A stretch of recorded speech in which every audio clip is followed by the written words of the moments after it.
Señor presidente, en vísperas del 30 de octubre, en pocos minutos vamos a estar el 30 de octubre, me llena de emoción y también de orgullo recordar la histórica elección del año 1983 que consagró a Raúl Alfonsín como presidente de todos los argentinos. Alfonsín, señor presidente, es sinónimo de consolidación de la democracia.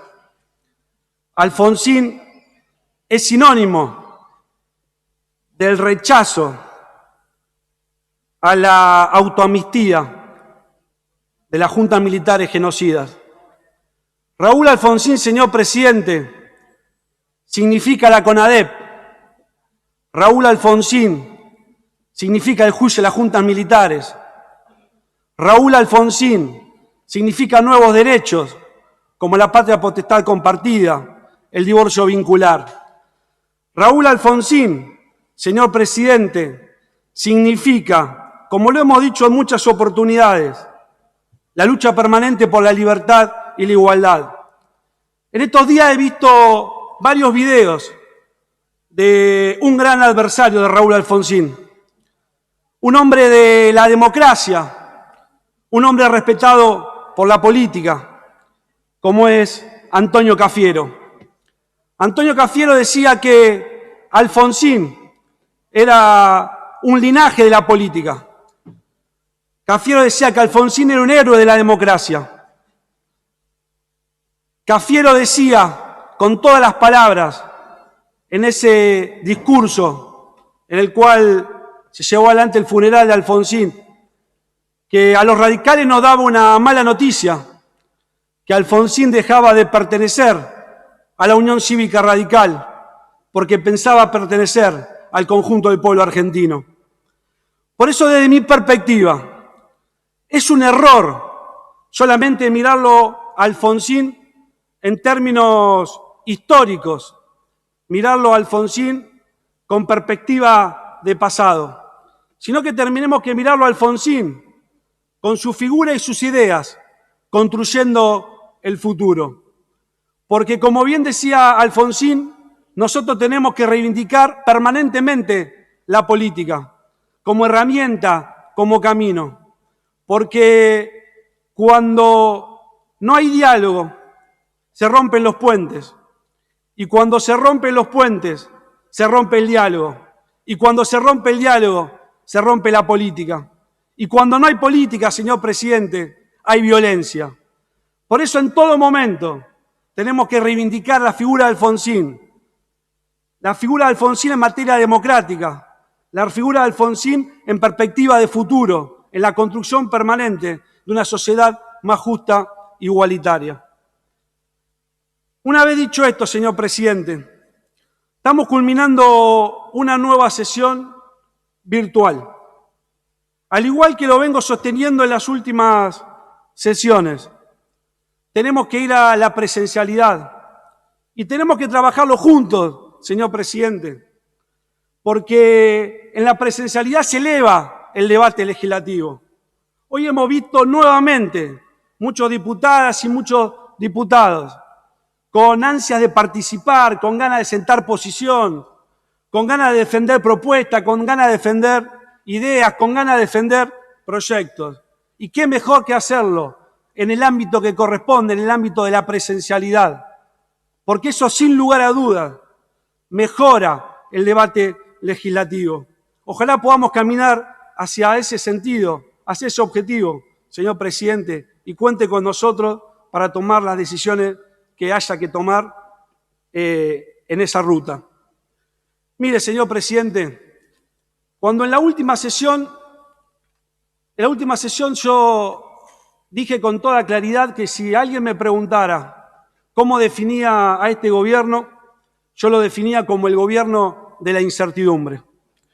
Y han pasado 15 días y esta calificación y esta caracterización se ha profundizado, señor presidente, y paralelamente se ha devaluado el salario de los trabajadores, pero se ha profundizado la caracterización del gobierno de la incertidumbre.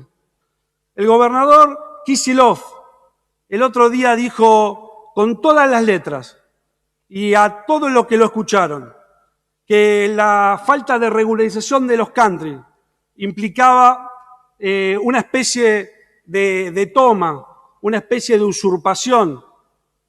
Y la verdad que, señor presidente, confundir lo que tiene que ver con regular, con un delito, es realmente grave.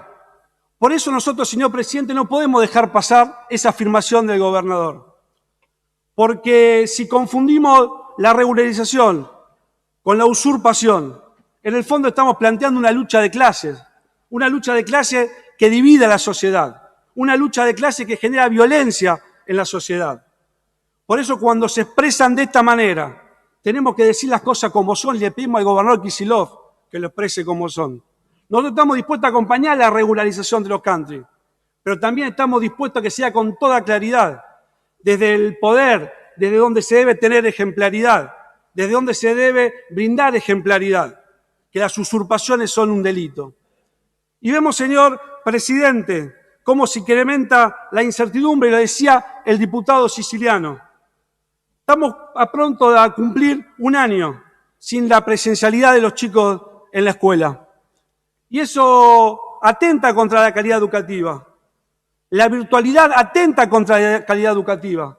Y también la virtualidad genera brecha social entre aquellos que tienen aplicaciones y quienes no la tienen. Pero también, señor presidente, se están cerrando escuelas públicas de gestión privada. Escuelas públicas de gestión privada en donde los trabajadores docentes y no docentes se quedan sin trabajo, donde los chicos se quedan sin escuela y donde los dueños de establecimientos se funden. Y vemos y escuchamos que no hay respuesta del Estado. Y vemos un silencio que nos apabulla desde el gobierno. Y también vemos cómo en las cámaras no se quieren tratar propuestas que son de la oposición y que sin lugar a dudas darían respuesta a los problemas que están pasando los colegios públicos de gestión privada. Y eso también es incertidumbre de cara al futuro, porque hipoteca el futuro, porque no brindar educación como corresponde es hipotecar el futuro, señor presidente.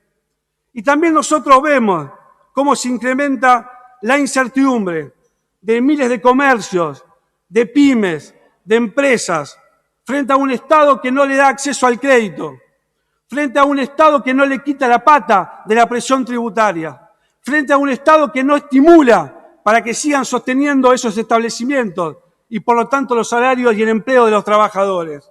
Y ahí también vemos incertidumbre, señor presidente. Y también vemos incertidumbre, señor presidente, en la carta que escribió la presidenta de la Nación, la vicepresidenta de la Nación, perdón, la presidenta del Senado, cuando dijo con toda claridad que el que gobierna, que el que gestiona es el presidente.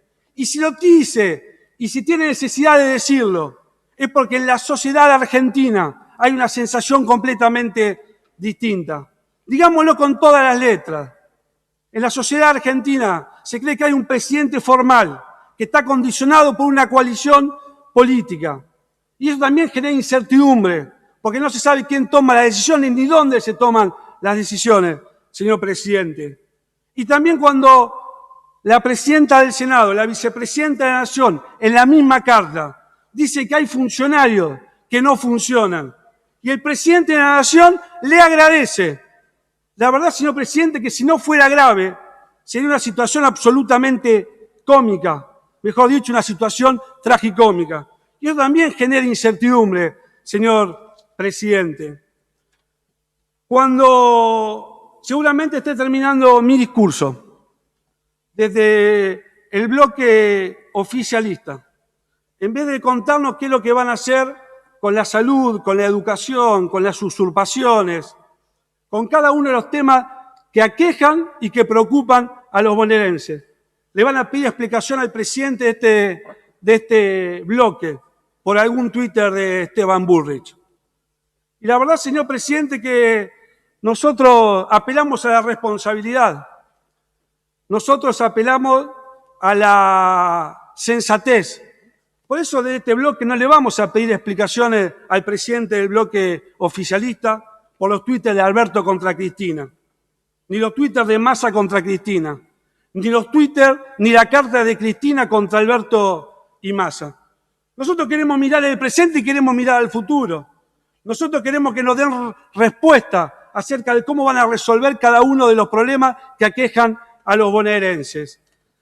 Por eso, señor presidente, en estos días estaba pensando y reflexionando sobre lo que estaba ocurriendo en la Argentina y el comportamiento de los dirigentes políticos, y me acordé de una película que se llama Traffic.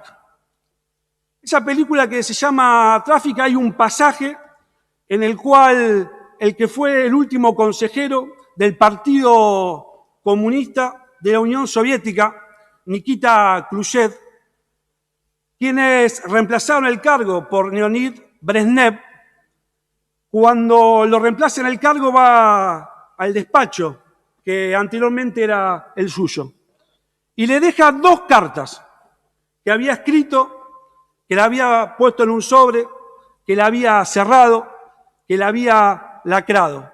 Y entre las 2 cartas que apoyó en el escritorio de Leonid le deja un manuscrito.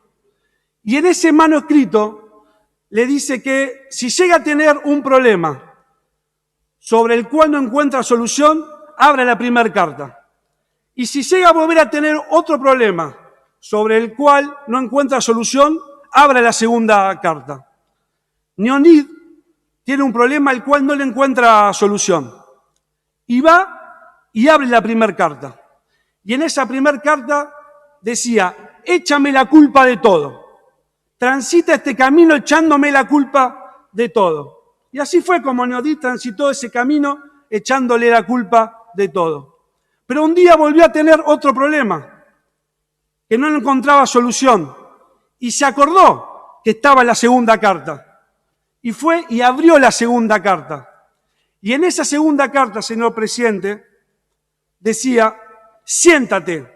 Y empieza a redactar 2 cartas como las que yo te dejé. Mire, señor presidente, la política y la democracia son alternancia. En el año 2019, el pueblo entendió que no habíamos hecho lo suficiente y eligió al Frente de Todos para conducir los destinos de la nación y de la provincia de Buenos Aires. Por eso nosotros le pedimos que gobiernen, que se hagan cargo, que resuelvan los problemas que nos aquejen y que nos cuenten cómo los van a resolver. Pero recuerden, señor presidente, que ya abrieron la primera carta. Muchas gracias. Gracias, diputado Abad.